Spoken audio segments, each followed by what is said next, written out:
If you're thinking about grabbing the Logitech MX Keys Mini, stick around because I'm about to reveal what you need to know before you buy, especially if you value precision, comfort, and smart features in a compact keyboard. But here's what surprised me. The MX Keys Mini, hailed as a powerhouse for creators, actually has some quirks that might make you rethink your purchase. It looks sleek, sounds perfect on paper, but there's more beneath that minimalist design. Today, I'm going to dive deep into the real experience of using the MX Keys Mini, highlighting issues that Amazon reviews don't tell you up front, and why this keyboard may or may not be the right fit for you. So who exactly is the MX Keys Mini for?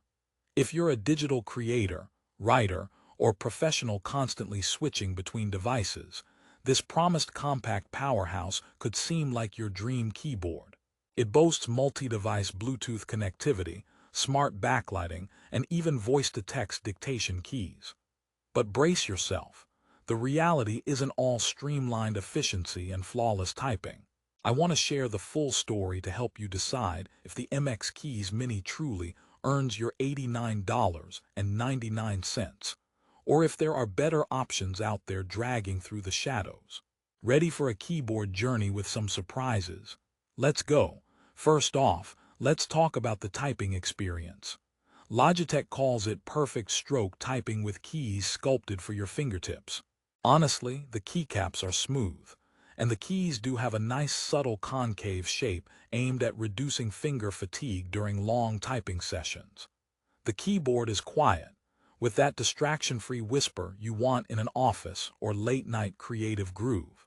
Plus, the backlit keys are smart enough to sense your hands approaching to illuminate instantly. Not just a gimmick, but genuinely handy when you work in dim light. And here's the kicker. Some users report that the keys don't have enough tactile feedback.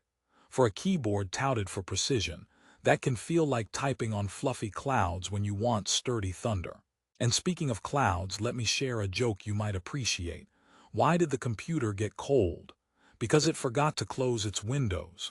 Alright, back to our MX Keys Mini. The keyboard's smaller layout, while it looks neat and minimalist, means it drops the numeric keypad. For creators and certain professionals who rely heavily on number crunching, this is a deal-breaker. Logitech fields a mini version because they say it improves ergonomics by letting you place your mouse closer, reducing shoulder and arm reaching. That sounds excellent in theory. However, if you're switching from a full-size keyboard, this can triple the annoyance factor. A lot of users painfully note more frequent typos due to cramped keys and the missing dedicated navigation cluster. I promised you some twists. Here's another. The MX Keys Mini's headline feature, the multi-device Bluetooth low-energy pairing, is both a blessing and a curse. You can connect it to 3 devices and switch between them effortlessly. This sounds ideal for someone juggling a laptop, tablet, and smartphone. But the catch? Switching devices isn't always seamless. Sometimes, the keyboard mysteriously loses connection or registers delay lag, especially if you're around other Bluetooth devices or Wi-Fi networks causing interference. Imagine you're mid-sentence working on a document, and suddenly it stops typing because the keyboard is confused about where you want it to type.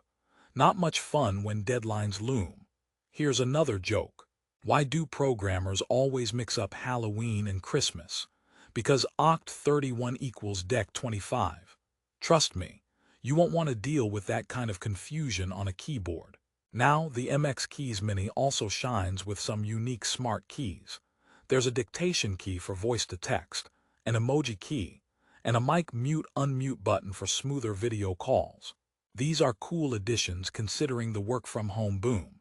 However, these keys require Logitech's Options software, which only supports Windows and macOS fully.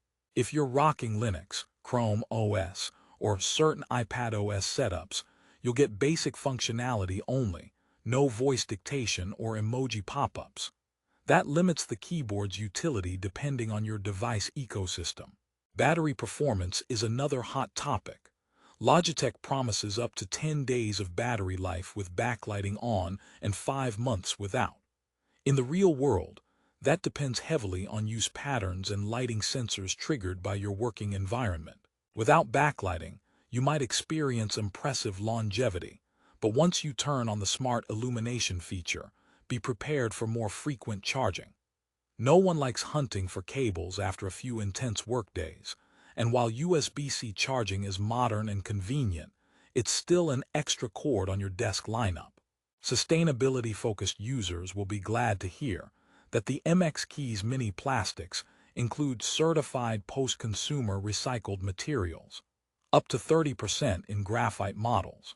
The carbon footprint for manufacturing clocks in at 10.78 kg CO2e, an eco-conscious step in an industry that's often wasteful. So, if you care about reducing your digital carbon footprint, this keyboard scores some green points.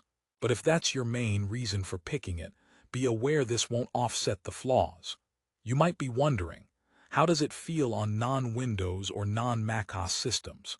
Well, basic functions work on iOS, iPadOS, Android, and Linux, but many of the smart features and shortcut customizations depend on Logitech's proprietary software. Many reviewers complain that the keyboard could be smarter at syncing key functions across platforms. Typing is fine, but the workflow magic is mostly in the Windows Mac bubble. That's a significant consideration if you're an eclectic user juggling multiple operating systems daily. Another subtle concern lies in build and design choices. The keyboard weighs around 506 grams, light and travel-friendly, as promised. However, some users mention it feels plasticky and not as solid as the full-size MX Keys series. For the price tag near $90, you might expect something heftier or more premium. It's a trade-off for portability, yet some felt they compromised durability. This could be a deal-breaker if your keyboard means business on the go, and the last thing you want is a fragile keyboard in your travel bag risking key damage. Now for the grand rehook. Given all these details, the ergonomics, key feel, multi-device support, battery life, and software restrictions, would I recommend the Logitech MX Keys Mini? The answer, as always, depends on you and how you work. If you're a creator who prioritizes portability, smart shortcuts, and compatibility with Windows or Mac OS, this keyboard could smooth your workflow and reduce desk clutter. But if you rely on numeric keypad access, want maximum tactile feedback, or rock alternative OS platforms primarily, it may give you more headaches than happiness. Quick joke before we wrap up. Why did the keyboard break up with the computer? Because it wasn't my type. The MX Keys Mini tries hard to be your type, with voice dictation, emoji access, and ergonomic comfort, but it falls short in some core areas. So here's my final take. The Logitech MX Keys Mini is not perfect, but it's a solid option for a compact, multi-device keyboard with smart features. It commands a premium price, and with a 4.5-star Amazon rating, it definitely has happy users. Still, expect some compromises in tactile feedback and cross-platform compatibility. If you decide to give it a try, check the link in the description below for the best price on Amazon because prices fluctuate fast. And remember, the best keyboard isn't just about specs or looks. It's about how it fits your hands, workflow, and devices. Thanks for watching. Don't forget to like and subscribe for more honest reviews, and drop your thoughts or questions about the MX Keys Mini in the comments. Stay productive and happy typing out there.